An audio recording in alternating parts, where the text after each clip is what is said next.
Mesdames et messieurs, bienvenue à cette édition du Journal de la Ville de ce vendredi 3 novembre 2023. La MONUSCO et les forces armées de la République démocratique du Congo FARDC ont lancé ce vendredi 3 novembre une nouvelle opération militaire conjointe dénommée Springbok. Elle vise à protéger uniquement la ville de Goma ainsi que la cité de Sake dans les territoires de Massissi contre l'agression rwandaise. C'est le général des corps d'armée Miranda Filo, commandant de la force de la MONUSCO, qui l'a annoncé au cours d'un point de presse conjoint avec le porte-parole de l'armée au Nord Kivu. État de santé Salomo Idi Kalonda, Escadela, à la prison militaire d'Indolo.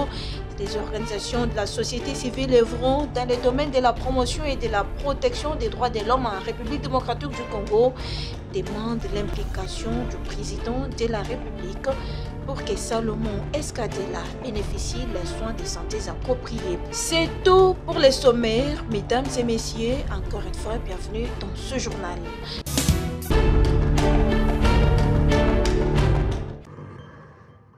Mesdames et messieurs de la presse. Construction et réhabilitation des hôpitaux, accès aux soins pour tous, des avancées significatives dans les domaines de la santé sous Félix Tshisekedi, affirme le docteur Roger Kamba Moulamba, ministre de la Santé, devant la presse lors d'un briefing tenu le jeudi 2 novembre par le ministre de la Communication et Médias, Patrick Muyaya Katemboué. Le numéro 1 de la santé a classé ses réalisations en 3 catégories dont les avancées immatérielles, matérielles et stratégiques. Quand le président de la République est arrivé, il a trouvé, comme je l'ai déjà dit et répété, un pays où la santé avait été abandonnée, complètement abandonnée. Aucun hôpital n'a été construit après l'indépendance. Alors si Kinshasa est comme ça, imaginez à l'intérieur du pays. Il y a des gens qui vous diront « ouais, mais il y a peut-être cinquantenaire ». C'est une réhabilitation et encore qui a été faite de manière que vous connaissez. Mais alors je vous dis que le président a fait des réalisations, d'abord ce qu'on appelle des réalisations en santé, de manière immatérielle. C'est-à-dire que ce que vous ne voyez pas, ce que vous ne palpez pas. Il y a les réalisations matérielles du président de la République. Ce que vous pouvez voir en regardant. La première qu'on peut regarder, qu'on peut voir, c'est Mama Emo. J'ai dit Mama Emo parce que je vous ai rappelé au départ qu'on n'a pas construit un seul hôpital public en 60 ans. Je pense, je peux donner même la date, je crois, le 15 décembre, on va inaugurer Mama Emo. 500 lits, avec tous les services qu'on peut imaginer dans un hôpital de ce niveau-là. Si vous prenez à Lubumbashi l'hôpital Sendwe, ceux qui sont de Lubumbashi connaissent très bien l'hôpital Sendwe, que nous allons aussi inaugurer. Pareil, un hôpital neuf. Répondant à la question d'actualité sur la sortie médiatique de Moïse Katumbi, Patrick Muyaya défie l'opposition. J'ai l'impression qu'ils sont restés dans la périphérie parce que lorsque vous prétendez devenir président de la République dans ce pays, vous n'êtes pas en mesure de citer nommément l'agresseur qui s'appelle le Rwanda. Vous avez parlé de l'exemple de l'obus ici. Ça pose un problème pour le Congolais. Il faut d'abord être en mesure de bien diagnostiquer les problèmes, de désigner le mal par son nom et d'être en mesure de challenger. Alors, par quoi vont-ils nous challenger? Ce n'est pas seulement lui. Je parle de manière générale parce que nous entendons beaucoup. Nous entendons de lire justement leur programme, sur quelle sera leur stratégie pour régler les problèmes à l'Est, quelles sont les alternatives qu'ils proposeront. Nous avons le front judiciaire, nous avons le front économique, nous avons le front médiatique, nous avons le front militaire et nous avons le front diplomatique. Et nous avons en même temps la montée en puissance aux forces armées de la République démocratique du Congo. Et donc, aujourd'hui, on peut nous dire tout ce qu'on veut, mais je ne pense pas que lui ou les autres n'auront de meilleures stratégies à proposer pour nous dans ces domaines. Et donc, commencer par nommer les mal par les mal avant de venir nous challenger.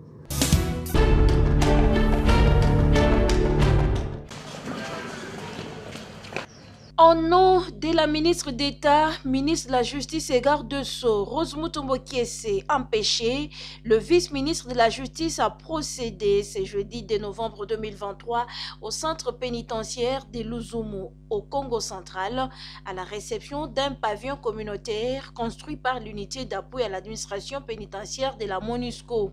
Dans son mot, Tade Mamboulaou a remercié la MONUSCO qui a tenu sa promesse d'il y a 6 mois passés.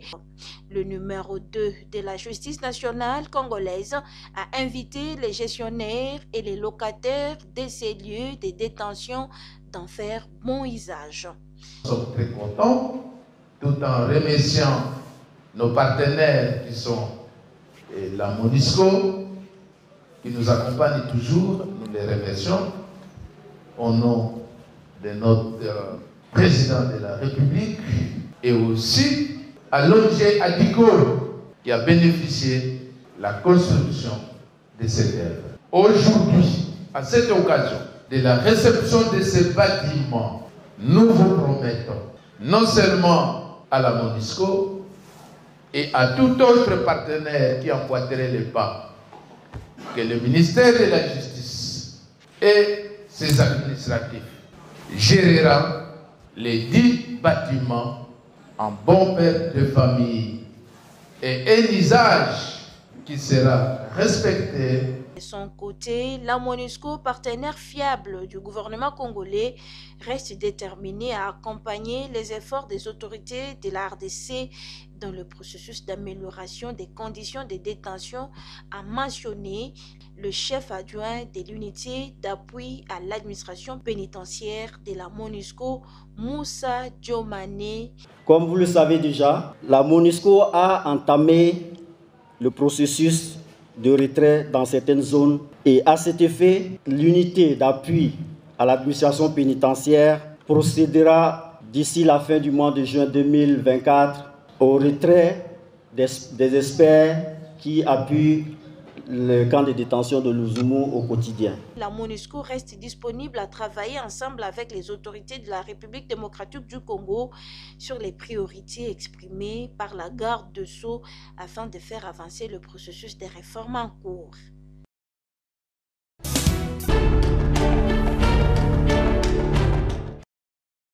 Arrêté depuis le 30 mai 2023 à l'aéroport international d'Indjili et incarcéré à la prison militaire d'Endolo, Salomon Kalonda Escadela se trouverait malade à la prison. Sa santé se détériore de plus en plus selon ses avocats, chose qui ne laisse pas tranquille les organisations de la société civile œuvrant dans les domaines de la promotion et de la protection des droits de l'homme en République démocratique du Congo qui, dans un mémorandum adressé au président de la République ce jeudi 3 novembre 2023 à Kinshasa, demande son implication personnelle pour que la vie de Salomon Kalonda soit sauvée. Excellence, Monsieur le Président de la République, les organisations de la société civile œuvrant dans les domaines de la promotion et de la protection des droits de l'homme en RDC et signataires du présent mémorandum ont le signe honneur d'approcher votre haute autorité pour solliciter votre implication personnelle en vue de faire bénéficier les soins de santé appropriés à notre compatriote Sien Salomon Kalonda Dela, dont l'état de santé se détériore de plus en plus. À ce jour, nous avons appris, selon le dernier rapport médical de son médecin traitant, que notre compatriote court un risque élevé d'un accident vasculaire cérébral, ce qui le mettra dans l'incapacité de pouvoir se défendre contre les griefs mis à sa charge. Excellence, Monsieur le Président de la République, il est d'une nécessité impérieuse de rappeler que même un condamné a droit aux soins de santé conformément aux instruments juridiques nationaux et internationaux ratifiés par notre pays, consacrant le caractère sacré de la vie humaine.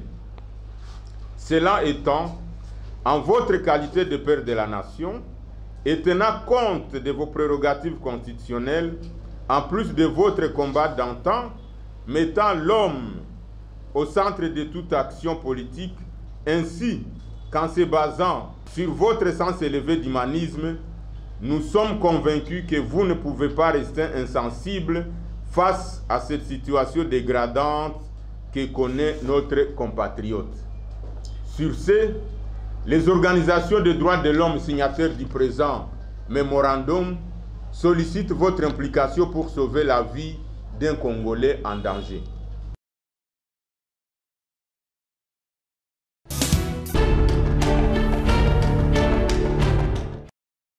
À un mois et quelques jours de la tenue des élections de décembre 2023 en République démocratique du Congo, la Commission électorale nationale indépendante CENI vient de rendre public ce jeudi 2 novembre 2023 les listes définitives des candidatures pour la députation provinciale. Le président de la Commission électorale nationale indépendante, Denis Kadima, confirme les élections auront bel et bien lieu en décembre 2023. Continuez à bien faire les choses. Les candidats qui vont bien travailler, c'est-à-dire en termes de campagne, en termes de tout ce qu'ils ont fait pendant les 5 ans qui vont bientôt s'écouler, ces personnes ont beaucoup plus de chances d'être élues par leurs électeurs et la CENI ne changera pas ces résultats-là. Ceux qui auront gagné, gagneront et ceux qui auront perdu, perdront et devront se préparer pour 2028. Alors, les élections auront lieu à la date prévue. C'est le 20 décembre 2023. Et ça sera des élections inclusives, transparentes, ça sera des élections crédibles. Nous vous donnons notre parole.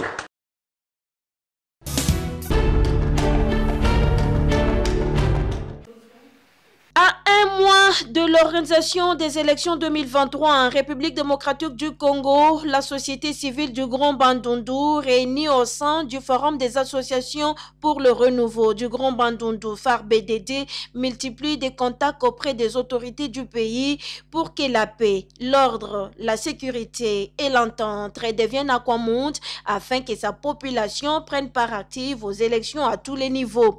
Voilà ce que justifie cet échange entre la délégation de la notabilité du Grand Bandundu conduite par Jean-Marie Tantoumé avec la ministre déléguée près le président de la République Nana Manouanina ce mercredi 1er novembre 2023 au Salon Rouge de l'hôtel du gouvernement. Cet échange entre la notabilité du Grand Bandundu a également porté sur le phénomène Mobondo qui risque d'entamer aussi la ville-province de Kinshasa. Il n'est pas normal que Kwamout, qui est à côté de Kinshasa, et le Kwango puissent être en ébullition alors que le chef de l'État est là, l'armée est là.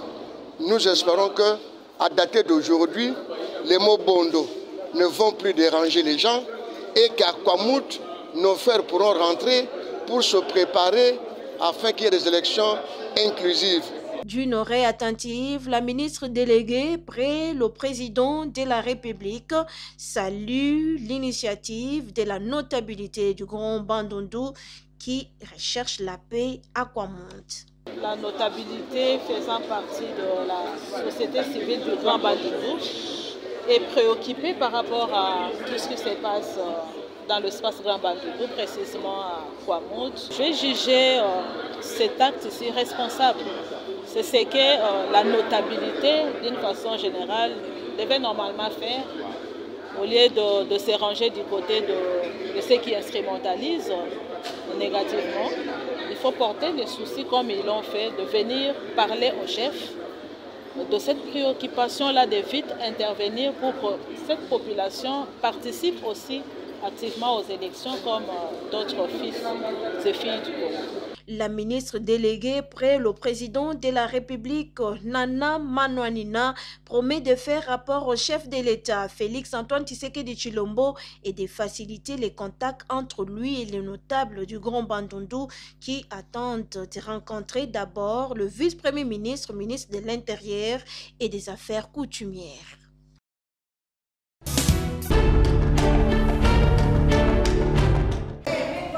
Après les différents événements internationaux sur la conservation de la biodiversité qui se sont déroulés à Nairobi au Kenya, à Windhoek, Namibie et le deuxième sommet sur les 3 bassins forestiers du monde à Brazzaville, République du Congo, à l'Alliance nationale d'appui de promotion des aires du patrimoine autochtone communautaire ANAPAC, l'heure est à la restitution. C'est ce qui justifie l'organisation jeudi 2 novembre 2023 d'un atelier d'échange avec la division de la biodiversité du ministère de l'Environnement sur la feuille de route de la révision de la stratégie nationale et le plan d'action sur la biodiversité au centre culturel Boboto. Joseph Itongwa, directeur exécutif de l'Alliance nationale d'appui de la promotion des aires des patrimoines autochtones communautaires, ANAPAC, revient sur la quintessence de cette restitution. Vous savez bien sûr, depuis l'année passée, l'adoption du cadre mondial de la biodiversité à Montréal, qu'on appelle le cadre mondial de la biodiversité Kunming-Montréal, et l'adoption de ce cadre mondial a des implications au niveau du pays, de chaque État parti à la Convention sur la diversité biologique. C'est-à-dire qu'on a révisé ces instruments, ces outils de mise en œuvre de la Convention à la lumière du nouveau cadre de la biodiversité Kunming et Montréal. Et ici, la société civile a voulu écouter comment se prépare ce processus et comment elle sera impliquée. La société civile, quant à elle, se sent responsable pour sensibiliser la base à conserver la biodiversité en République démocratique du Congo, pays solution. Mais nous, en tant qu'acteurs plus proches des communautés, nous avons une responsabilité de valoriser à travers les communautés locales, à travers la vulgarisation, à travers la sensibilisation, à travers la formation, pour que les communautés s'imprègnent des enjeux de la conservation. D'ailleurs, c'est elles-mêmes qui conservent le mieux cette biodiversité. Et donc, nous avons ce rôle-là d'accompagnement, de mobilisation des acteurs pour plus de préservation et de conservation. Les directives pour l'élaboration du 7e rapport pays de la RDC sur la biodiversité, démarches d'actualisation du SPAMP ont été présentées par le chef des divisions, Niki Kinkunya, INET.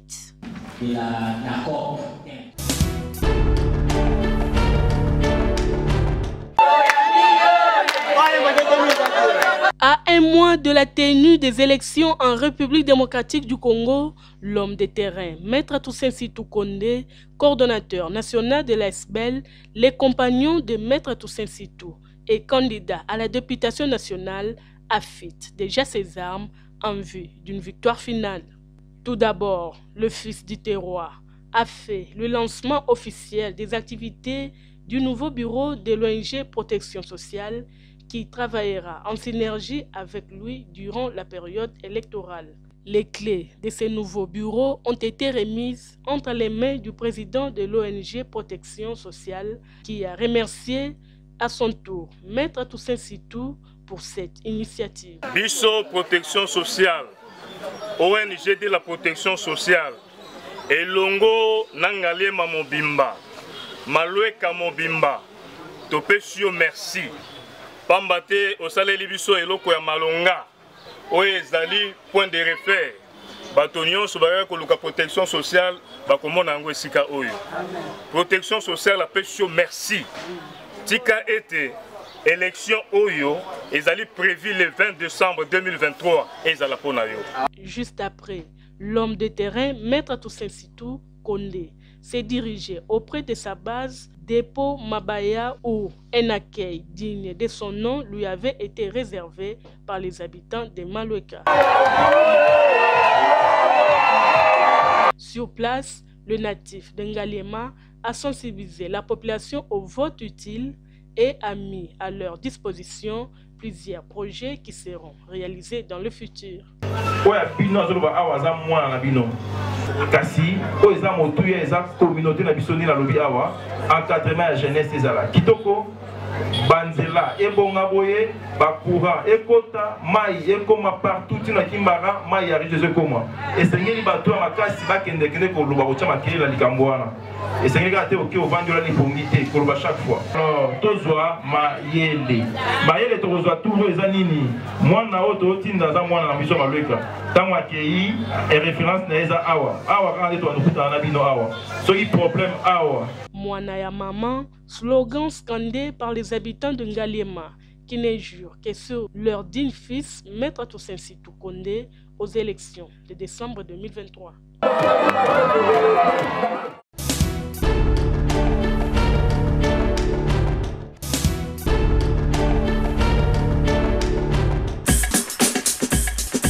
Nous sommes arrivés à la fin de ce journal de la ville, mesdames et messieurs.